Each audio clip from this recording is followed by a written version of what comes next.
The objective of the video is not to refute Drew Ali's teachings on the concept of Allah and man are one, but rather to refute some Moors' interpretation of what Drew Ali meant. The literal interpretation that man is one with Allah contradicts the word of Allah. Some Moors teach this false interpretation out of ignorance. Others teach it because they seek to create a new religion. Was Drew Ali's understanding of this concept mystical or Islamic in nature, or both? Can someone with little to no understanding of Sufic knowledge and Islamic history accurately interpret what Drew Ali meant? It is of my belief that Drew Ali's understanding of the concept of Allah and man are one is referring to one becoming near or close to Allah. Who was Ibn Arabi, the great master? Ibn Arabi was born on 28th of July 1165, Murcia, Spain, and died on November 16, 1240 in Damascus, Syria. He was also known as al-Sheikh al-Akbar. Wahdat al-Wajud, oneness of being. As a mystic, Ibn Arabi is best known as the prime exponent of the idea that would be later termed Wahdat al-Wujud, unity of being. Though he has never used this term in any of his writings, more specifically, he argued for the ontological primacy of God Allah, stating that all worldly qualities and categories are simply manifestations of the divine nature. Quote, our description of the world is merely our own attribution, an account we give of an attribute that exists through him. By thus locating the divine in the world, Ibn Arabi suggested that the mystic could gradually learn to manifest these natures of God through practice. His disciples, Ibn Arabi is most often characterized in Islamic texts as the originator of the doctrine of Wahdat al-Wajud. However, this expression is not found in his works. According to Shittik, this term was first introduced by Shahjuddin al-Qanawi and mostly repeated by Ibn Sabin and Afifuddin at-Tilinsani. Although he frequently makes statements that approximate it, it cannot be claimed that oneness of being is a sufficient description of his ontology, since he affirms the manyness of reality with equal vigor. The researcher finds two important issues in Ibn Arabi's own writings. The first, which may be surprising to some, is that Ibn Arabi is critical of what might be called Wahdat al-Wujud. But in the context of the term ontological unification, al-Tawhid al-Wujudi, this critique is found in a philosophical book by Ibn Arabi entitled Al-Hikmah al-Ilhamiyah, which he appears to have written during the very period of his life. The only two manuscript copies that remain extant are held in the Linden Oriental Manuscript Library, while Asen Palacio accepts the possible attribution of the work to Ibn Arabi. Osman Yahya did not include it in his classification due to its philosophical nature. However, careful reading of the book's content showed no contradiction with the views of Ibn Arabi, but on the contrary served to strengthen the attribution. Ibn Arabi says there, discussing the ontological question, that the ontological unification, Tawhid al-Wujud, is an idea adopted by certain Sufis, signifying the unity of the Creator and the Creator. He condemns this idea and calls on the reader to go back to the Quranic text that clearly distinguish between them. Elsewhere in his Al-Alam bi-Isarat al-Ilham, Ibn Arabi uses the same term in a similarly critical vein when he cites certain Sufis who say on the subject of unification, Tawheed, quote, ordaining power and will negate unification. For unification means no otherness, but he is not what is ordained, nor what is willed. Hence, ontological unification is invalid because it is the unification of act, Tawheed al-Fi'l, that is established.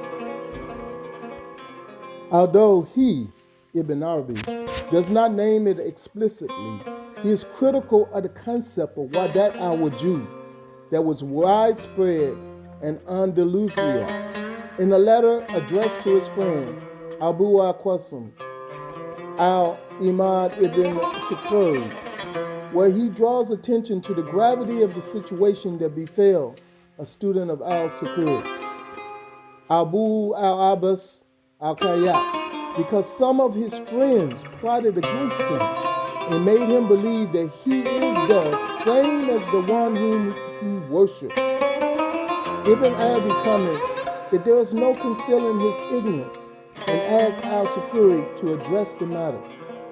In his K al-Masail, we find the same firm tone, denying Wahdat al-Wajud as understood by Ibn Taymiyyah and his followers. Ibn Arabi writes, here, the feet of some people have slipped from the path of realization, so that they say, there is nothing but what you see, making the world God, and God the same as the world, not something else. Ibn Arabi then comments, but how could the property of the possible ever unite with the necessary through himself? One must possess sufficient level of knowledge and understanding to understand Sufi concepts and ideas. Which have happened because many of the expressions of the Sufis are not made for people who don't have a large degree of background. And so if you go and read the works of the Sufis like a newspaper, then you will come to all sorts of totally mistaken conclusions. This is a good example of a Moor's failed attempt to understand Drew Ali's teachings on the concept of Allah and man are one, with little to no Sufic knowledge in Islamic history. Master, Knucklehead, Zodiac, Hickory Dickory Dock, Moor Sign, and Donald Bell Hill saying, I misinterpreted. Didn't the guy say misinterpretation? But they threw the Wali, they threw the Arabic up there. 7.1 million. How many? Okay, wait a minute. Well, let's look what he just said. Why do? Let me see if we know what this means. We're going to go here. Now check it. Now this is called, let me show you, for the dummies. This is called, check this book out. Check the name out. Can you see it, Isis? Mm-hmm. For the blind.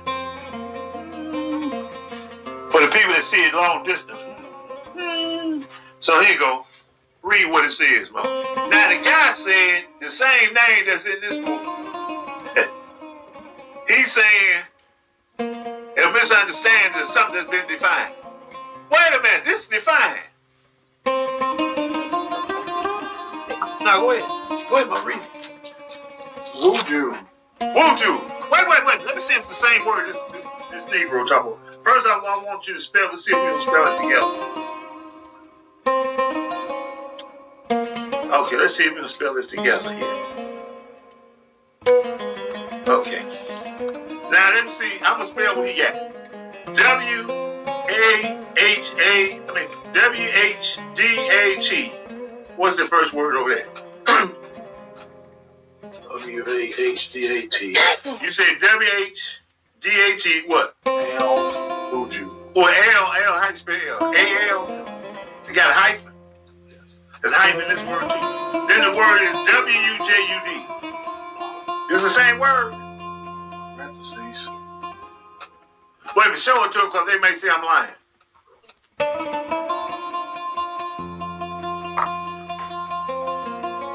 Okay, see it at the bottom? Yeah, straight it up. Make it flat, Mom. Yeah, flatten it, Mom. Yeah, hold it up here. Like that. There you go. Yes, at the bottom. It's not gonna make it that. Okay, then at the top. And that's clear. Wujud. Yeah, so you gotta make it flat. Yeah. Okay. Yeah. Now read that. Now the Negro say, I see it right there. Now the Negro say, I don't know what I'm talking about. Misunderstanding of this. Go ahead, read that. Wujud. Allah is pure being rather than a being, or as the all in all of all. This is an important concept for Muslim mystics, Sufis. Wait a minute. So it's defined who this important concept of. So the book, the author who knows Arabic, teaching and stuff, he's defining what Allah is, right? Go ahead, what did it say? Sufis, as human beings, also share in being. Wait a minute, is a dog a being? Not a human being. No, it's a being, period. Beings, there ain't no dog called a being. Birds are not called beings. The only thing that's called a being is Allah and man. Go ahead.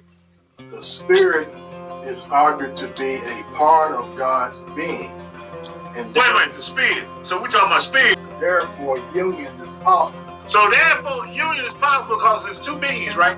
The supreme being and the human being. Go ahead. Wujud is also used to describe the state of oneness. Wait a minute, the state of what? Oneness. It didn't say two, did it? Just one. It didn't say three, did it? Triune, right? Oneness. It says oneness. Go ahead. Attained by a Sufi in the ecstasy of losing all external consciousness. Ibn Arabi declared the doctrine of unity.